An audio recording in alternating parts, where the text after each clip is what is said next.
What if that buzz in your pocket isn't just a notification? What if it's a carefully engineered move in a high-stakes game for your attention? A game you didn't even know you were playing. This game is designed by tech giants to hook your brain's pleasure center, where your focus is the prize and the currency is a powerful chemical called dopamine. You feel its pull every time you refresh your feed, every time you see that little red dot. It's a manufactured craving, a system designed to keep you scrolling, and scrolling. But what if you could understand the rules of this game? What if you could learn to play it, instead of letting it play you?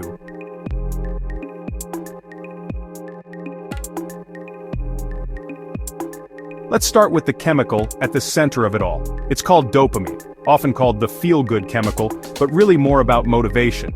For millennia, it guided us to food, friendship, and mating, the things that kept our species going.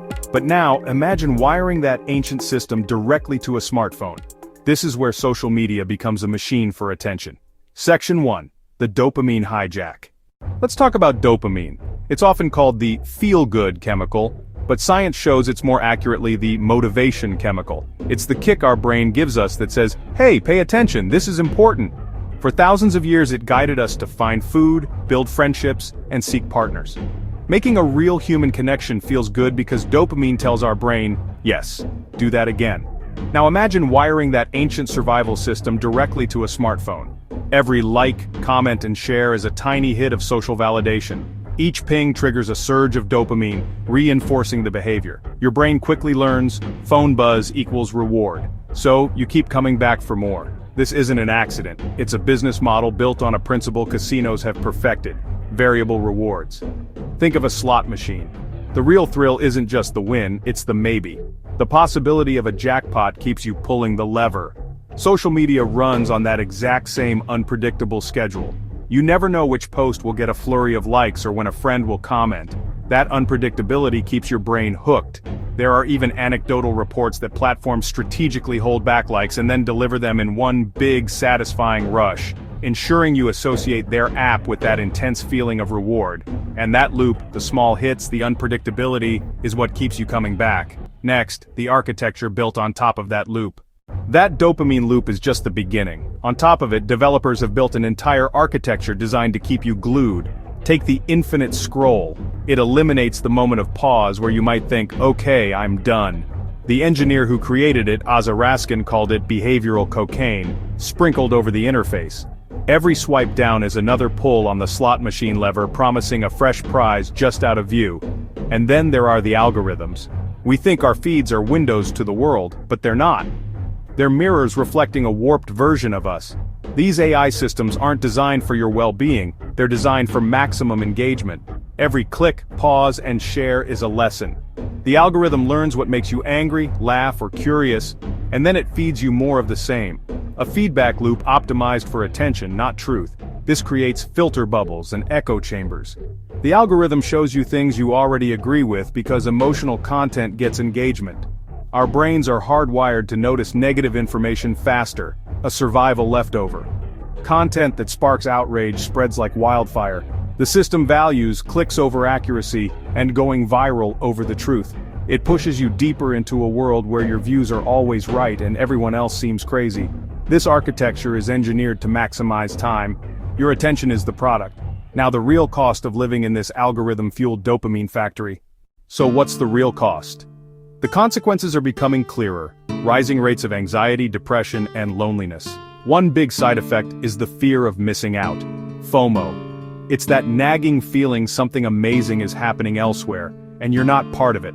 That anxiety drives you to check constantly and leaves you restless when disconnected. This constant connection traps us in a cycle of social comparison. Your feed isn't real life, it's a highlight reel. Your brain can't always tell the difference. It wasn't built for millions of tiny comparisons. Some studies show users who spend hours a day on social media report more symptoms of depression. Correlation, not pure causation, but the link is hard to ignore. Especially among young people, these patterns are associated with lower self-esteem and higher anxiety. Emerging research suggests heavy social media use is linked to changes in the prefrontal cortex, decision-making, and impulse control regions. While not identical to substance addiction, it affects many of the same brain regions. When we finally put the phone down, our brains can enter a dopamine deficit state, bored, anxious, craving another hit to feel normal.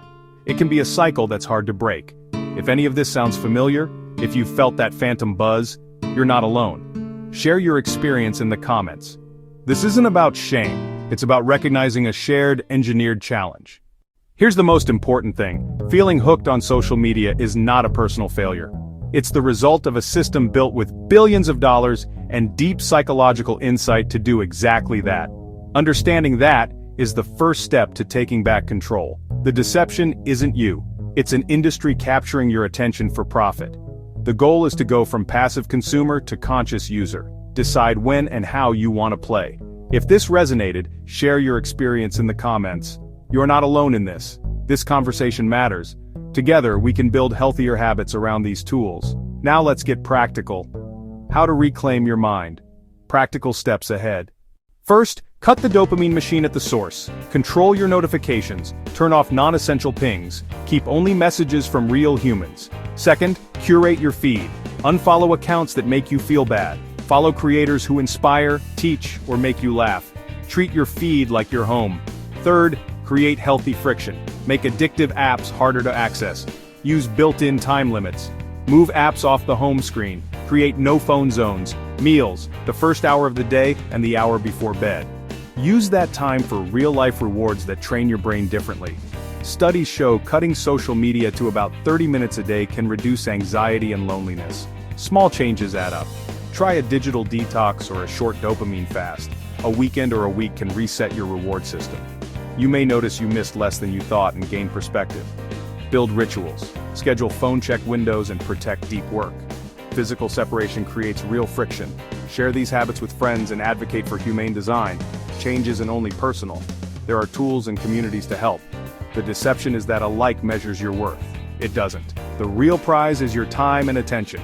Use technology on your terms. Don't be a product in their system. Be the architect of your life. The real game is winning back your time. If this helped, subscribe and share your story below.